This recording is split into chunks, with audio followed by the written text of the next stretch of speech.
How does anyone go about introducing themselves? Normally, you take that quite casually, right? Okay, let me introduce myself.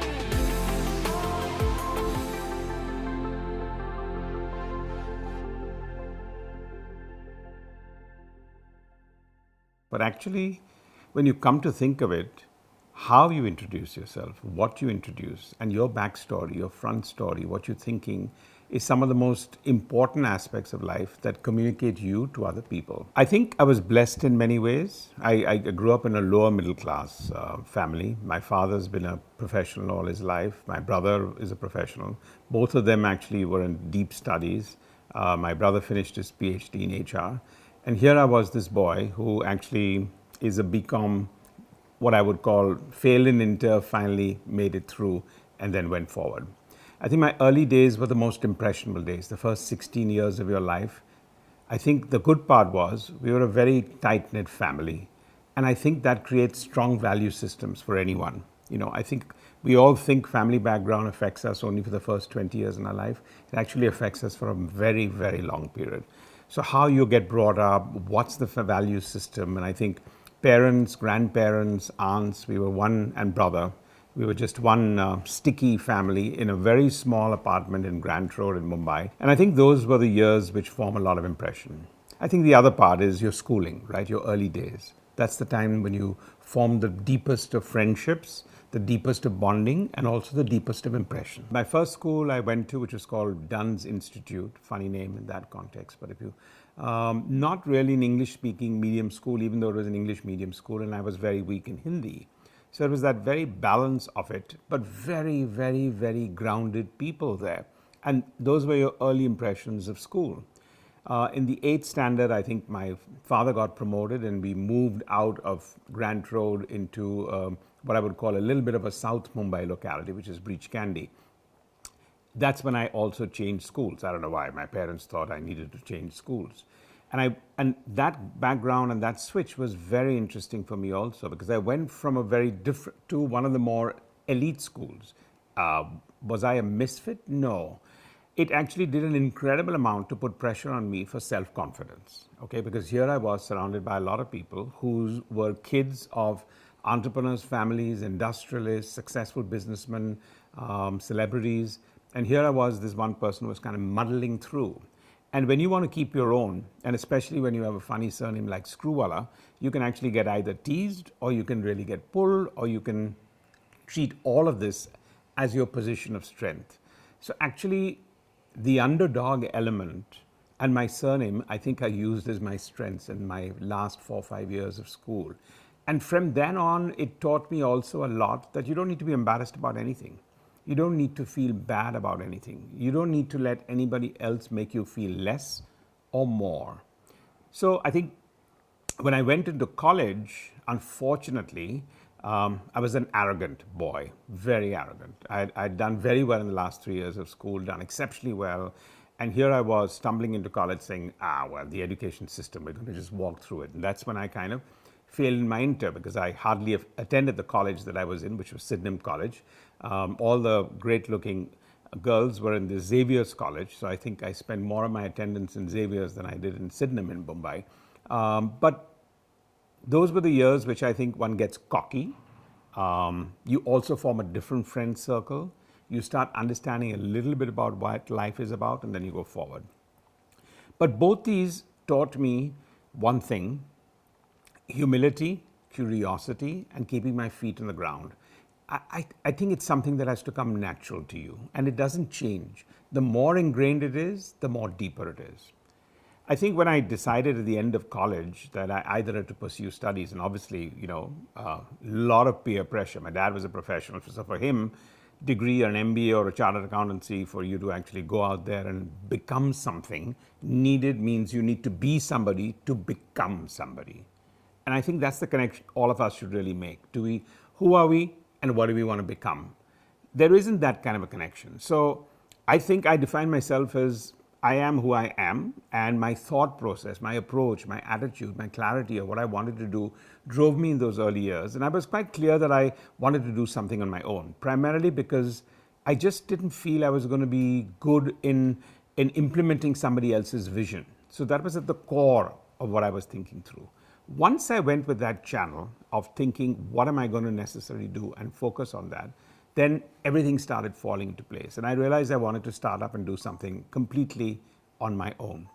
Now, that obviously breeds challenges. And I think for all of us, what may have happened 30, 40 years back, even today, the crossroad is very important, because you've got to be able to have a comfortable peer pressure where your spouse or your parents are all feeling very comfortable about you when you want to become an entrepreneur.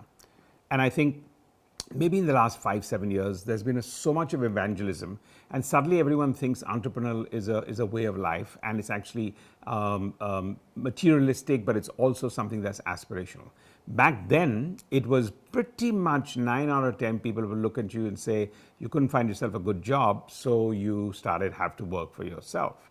And I think that transition has been an important one. But again, that grounds you in a very strong manner. Was I clear what I wanted to do when I started off? Not at all. Everything else, I think part of 50% of everything that drives you is serendipity. Serendipity means actually where things happen, and I don't mean it's an outside external force. Please don't fool yourself that something was going to happen, or it's luck, or it's destiny that's pushing you. Serendipity is one where you move on a certain thing with a clarity of vision on your own, and then some part of it is a little bit of a tailwind that gets you in that right direction. So for me, the serendipitous part of starting my own business and getting into finally building a media and entertainment company was that I used to do front of camera hosting, I used to do theater, I used to do everything as a passion and a pocket money. Because I came from a lower middle class home, I didn't have the luxury of pocket money. Because I went to a slightly elite school, I had a peer pressure of at least earning some sense of money both in school and in college. And that got me to actually do a lot of what I would call extracurricular activities that gave me what I call at that stage pocket money from that perspective.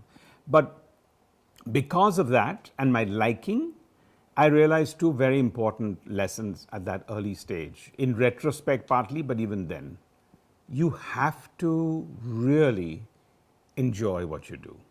And I know whether you're in a working career or a working professional, or you're starting off your entrepreneurial journey, I know everyone looks at passion and everyone looks at, clarity of thought, and I need to get there. It's an overrated word. Really, you've got to really enjoy what you do. Because once you do that, and as an entrepreneur, you can't go back and say, what's my work-life balance? That doesn't mean you don't need to have a work-life balance. Don't get me wrong. It's not all work. But if you really enjoy it, I've never asked myself the question of what's my work-life balance, because I think in anything and everything that I've done, I've always enjoyed myself. So just to sum up, I think it's been an incredible, incredible ride for the last 30 years. I've learned incredibly, like we all do. I've failed 100% more than I've succeeded. My ratios of failure to success are 8 failures to 2 successes. And most people feel, wait a minute, that doesn't add up. I think you're just bluffing. Actually not. Because I think when you fail, whatever that is, it's a minus 1x. Whatever the stake was. You started a business and it failed, you hired a person and it failed, you got a co-founder and it failed, you had entered a sector, you took a job, whatever when you fail on that, it's a minus 1x for whatever it's worth.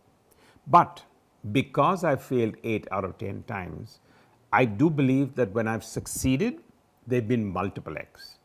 Would I have had a 20x outcome on my successes if I hadn't failed 8 times? I think not. If you balance yourself too much in life and become a little bit risk averse, you might fail 4 times and succeed 6 times. But it'll be a minus 4 and a plus 6, you'll come up with a plus 2. But if you're a minus 8 and your 2 are really 20x, just look at the maths. And it's not about maths, it's about the mental approach to your ability to accept failure and to take it from that. So I think, most people think that and define me sometimes as a serial entrepreneur. I hate that definition because actually it means it's premeditated. I mean, serial killers are people who premeditate murder. Serial entrepreneur is not someone who premeditates that he's going to grow a business, exit it, and start something else. It doesn't work that way. It really does not work that way.